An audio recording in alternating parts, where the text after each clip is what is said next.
And has COVID-19 created any additional barriers? It really has. It's changed the entire ball game.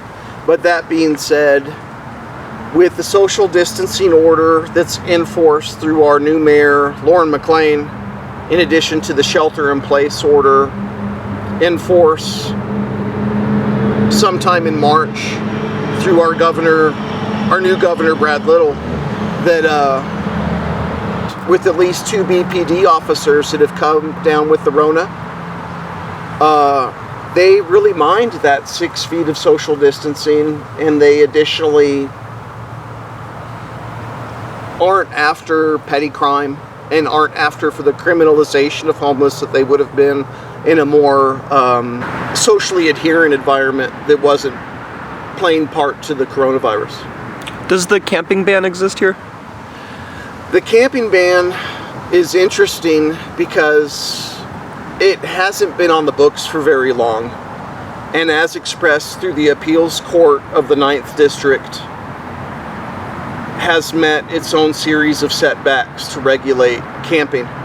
Now, of course, if you're homeless, truly homeless, then at some point in the day, you are going to express an act that could be misconstrued as illegal based on some homeless status, where the act may not be considered illegal if you were a property owner. Or in other words, if you are in fact trespassing as a homeless person, then that's going to happen more than once during the course of a given day.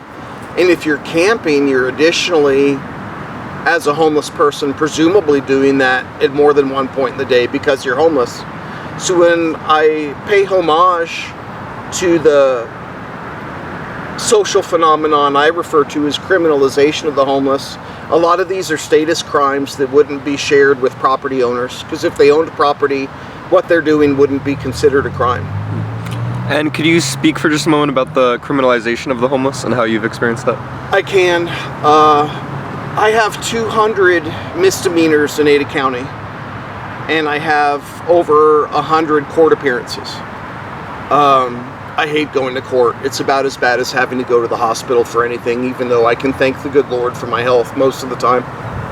After being cited for camping specifically, the state's office the first time dismissed the charge, and the second camping citation that I received out of only 2 after being here for 10 years, the prosecutor's office simply afforded me a $25 fee with no other additional surcharges attached to that to the $25 fee. That being said, homeless people are typically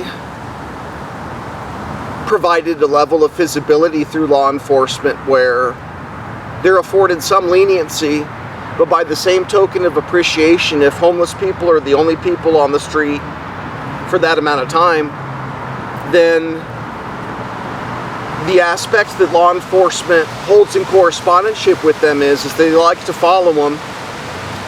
They like to know collectively where they are. And in addition to knowing collectively where they are, on an analogous basis, if homelessness as a criminal issue was a one-for-one truth, an absolute truth of homelessness truly being criminal and not simply criminalized, that in fact it would be analogous to this, that if Guantanamo Bay was ever shut down, I'm saying this on an anecdotal basis, not because I believe in a military aspect to it necessarily, or a stipulation that people need to be quarantined when there's not due process for a proper quarantine.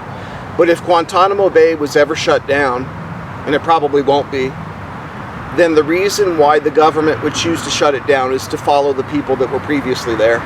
So we're followed closely, and collectively the government likes to know where they are.